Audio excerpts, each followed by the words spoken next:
வணக்கம். இது Vienna லாட்டா case. அதாவது நான் ஒரு 500 வருஷம் உயிரோட இருக்கலாம் முடிவு பண்ணிட்டேங்க.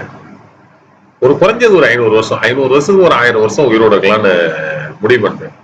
ஏன்னா சிலரோட பேச்சை கேட்கும்போது நமக்கு அப்படிதான் தோணுது. அ குறிப்பா எடுத்துக்கிட்டீங்கன்னா, சினிமா ஸ்டண்ட் மாஸ்டர் திரு ஜாக்குவார் தங்கம். அவருக்கு அதாவது என்ன சொல்லுவாங்க, லாஃபர் இஸ் எ மெடிசின் அப்படின்னு சொல்லுவாங்க.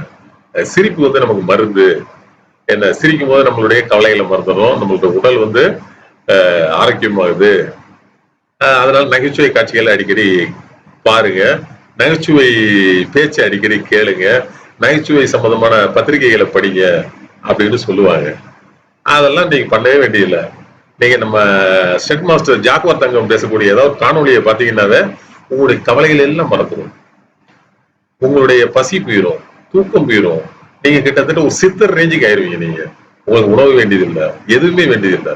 அந்த அளவுக்கு உங்களுக்கு வந்து ஒரு வெறும் காற்றை சுவாசித்து கொண்டே உங்களுக்கு வந்து ஒரு வலிமை கிடைச்சிடும். சோ இப்படிதான் அவர் வந்து சொல்லிக்கிட்டு இருக்காரு. உண்மையில பார்க்க போனா திரையுலகில் வந்து கவுண்டமணி, செந்தில், வடிவேலு அவங்க எல்லாம் இப்ப நடிக்கல, ரிட்டையர் ஆயிட்டாங்க. விவேக் வந்து காலமாயிட்டாரு. சோ இந்த அளவு வலிமையா நடிக்கக்கூடிய கலைஞர்கள் இன்னைக்கு சீன்ல இல்ல. இருக்காங்க, இப்ப இருக்காங்க சில பேர். பட் ஆனா இப்ப இவங்கெல்லாம் லெஜெண்ட்ஸ் அப்படின்னு சொல்லலாம். நம்ம கவுண்டமணி, செந்தில், வடிவேலு, விவேக் இவங்களை வந்து லெஜெண்ட்ஸ் சொல்லலாம். அந்த அளவுக்கு நம்மளை மகிழ்விக்க நகைச்சுவை நடிகர்கள் இல்ல, காமெடியன்ஸ் இல்ல. அதுக்கு பதிலாக இப்ப ஸ்டெட் மாஸ்டர் ஜாக்குவார் தங்கம் வந்திருக்காரு. அதனால நம்ம காணொலி எல்லாம் பார்க்கும்போது நமக்கு சிரிக்கிறது ஒரு பக்கம், இன்னொரு பக்கம் நினைச்சா கொஞ்சம் வருத்தமா இருக்கு. ஏன்னா சினிமாக்காரர்கள் அப்படின்னாவே உடனே இன்றைய இளைஞர்கள் வந்து அதை ஃபாலோ பண்றாங்க. குறிப்பா அவர் வந்து ஸ்டென்ட் கலைஞர், ஸ்டென்ட் மாஸ்டர். மாஸ்டர் மட்டும் ரியலாக அவருக்கு வந்து வயது 72 சொல்றாங்க. பட் பாத்தீங்கன்னா அப்படி தெரியாது. அவருடைய உடல் வலிமையும் அசாத்தியமான ஒரு என்ன சொல்றது, ஒரு ப்ரூஸ்லி மாதிரியான பாடி பில்டர் அவரு. இன்னும் சொல்ல போனா ப்ரூஸ்லி கூட 30களிலேயே மறைஞ்சிட்டாரு. இவர் 72 வயது, அதே உடல் கட்டோட, அதே விகரடு ஒரு இதோட இருக்காரு, சத்தோட இருக்காரு. சோ அத ஃபாலோ பண்ண நிறைய இளைஞர்கள் அவர் சொல்லக்கூடிய விஷயங்கள் அப்படின்றத நமக்கு வருத்தமா இருக்கு.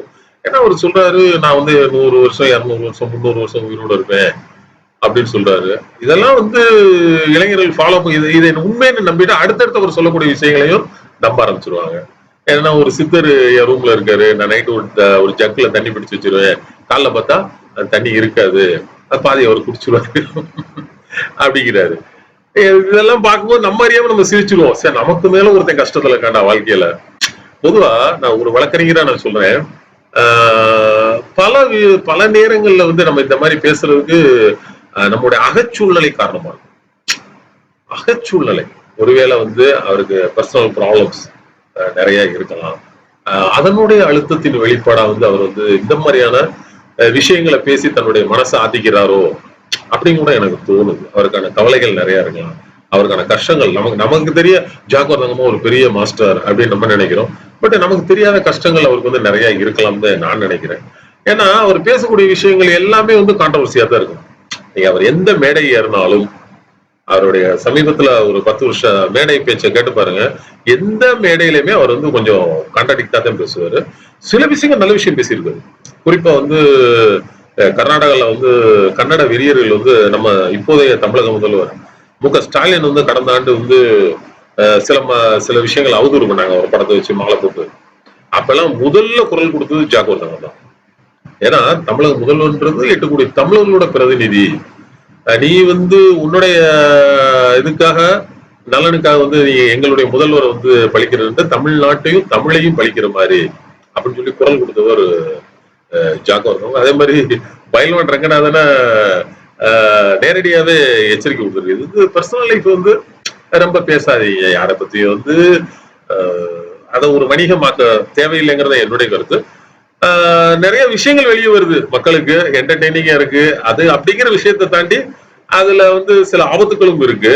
ஏன்னா ஒரு பர்சனலா சில விஷயங்களை வந்து நம்ம வச்சுக்கணும்னு நினைக்கும் போது அதை பகிரங்கப்படுத்தக்கூடிய ஒரு நபர் இருக்காங்க போது அவருடைய தனி லிபர்ட்டி, நடிகரோ நடிகையோ யாராவும் இருக்கட்டுமே, யாராவும் இருக்கட்டும், அவங்களோட அவங்களுக்கும் ஒரு ஸ்பேஸ் கொடுத்துடணும் நம்ம.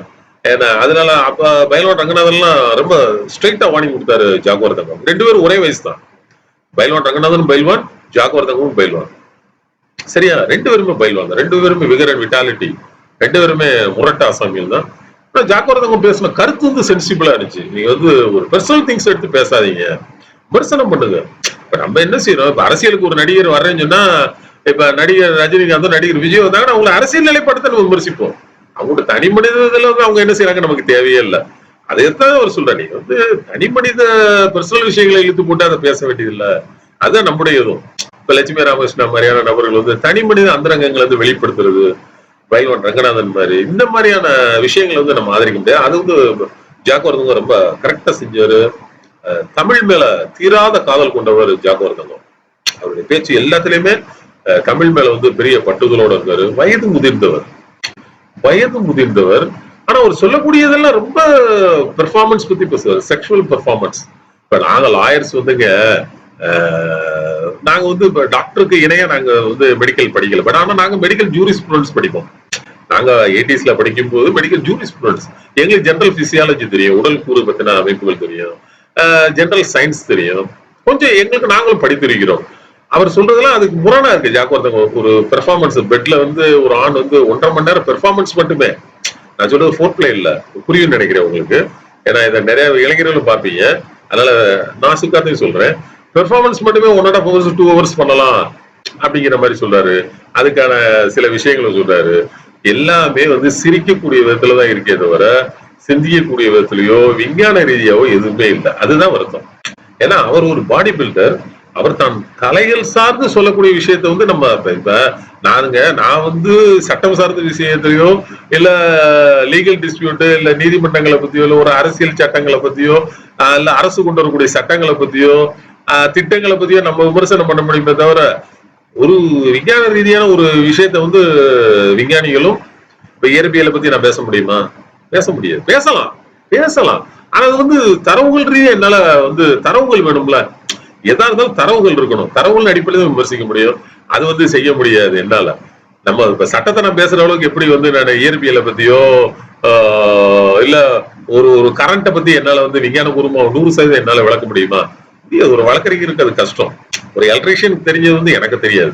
சோ நமக்கு தெரிஞ்ச விஷயத்தை நம்ம பேசணும், தெரியாத விஷயத்தை பத்தி. இப்ப கூட நயன்தாரா வந்து செம்பருத்தி பூவை பத்தி ஹைபிஸ்கஸ் ரோசா சைனசிஸ் கேள்விப்பட்டிருப்பீங்க, ஹைபிஸ்கஸ் ரோசா சைனசிஸ், அதை பத்தி பேசி ஒரு சர்ச்சையில சிக்கிறாங்க, அப்புறம் அதை டெலிட் பண்ணிட்டாங்கன்னு நினைக்கிறேன்.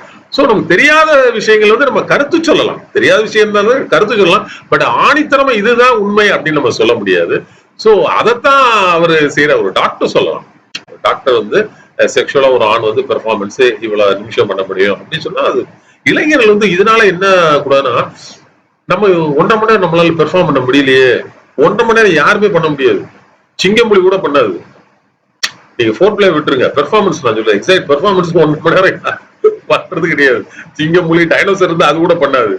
சோ இதை பார்த்து இளைஞர்கள் என்ன செய்யக்கூடாது, விபரீதமா இதுக்கான மாத்திரைகள், ஆன்லைன்ல கிடைக்கக்கூடிய மருந்துகள், இந்த மாதிரி விஷயங்களை தேடி போயிடக்கூடாதுங்கிறதா என்னுடைய கருத்து. சோ ஜாக்கவர்தங்கம் போன்ற மிகச்சிறந்த ஒரு உடல்கலை நிபுணர் அவரு, மாஸ்டர்.